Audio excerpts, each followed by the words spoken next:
Hey, thanks guys for joining us. What I want to cover today is all about the dark web and dark web monitoring. Now, you may ask yourself, well, what is the dark web? A lot of people are familiar with it now, but you don't really understand it. So I want to kind of give you an idea of how you can envision the dark web. Now, the web itself is like an iceberg. And so here, let me show you a diagram.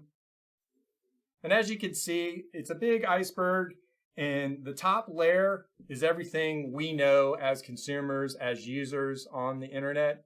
It's the browser of Yahoo, Google Chrome, Internet Explorer, everything that you can access information from. But did you know the majority of it is the deep web and the dark web? Now, the deep web is all that information. It's just content. It's data from libraries, from law firms, from medical records, and it's not really accessible outside of, just pulling that information up, but you're not going to get it through a browser. Now, dark web is kind of that seedy part of the deep web, and it takes a special encrypted browser. One of the most popular ones is called Tor, and it's a hacker's paradise. This is where they buy and sell information, such as your credit cards, such as the personal information that was released from an Equifax hack. All of those, as well as illegal drug trafficking, those are the kinds of things that happen on the deep web. Now, you may ask yourself, why would you want the deep web, monitored, or the dark web monitored? Well, the real reason is there's two reasons. One is protect your business.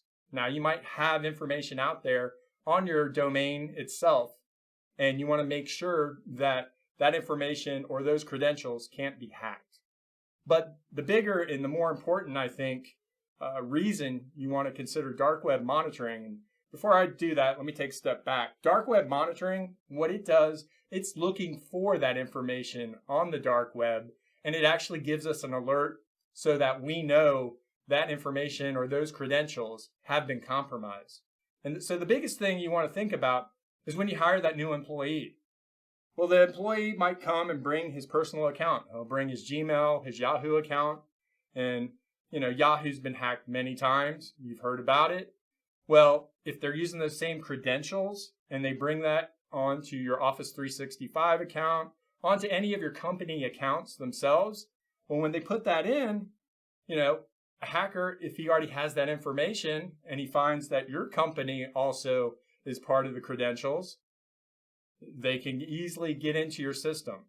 So what you want to do is make sure that that employee is aware of any compromised passwords, and those things are changed. So that's really the biggest reason why dark web monitoring is crucial for companies now. So if you like that kind of information, you hope to learn more about cybersecurity, go ahead and like us or subscribe to Zeta Sky, and we'll be back for another one. Thanks.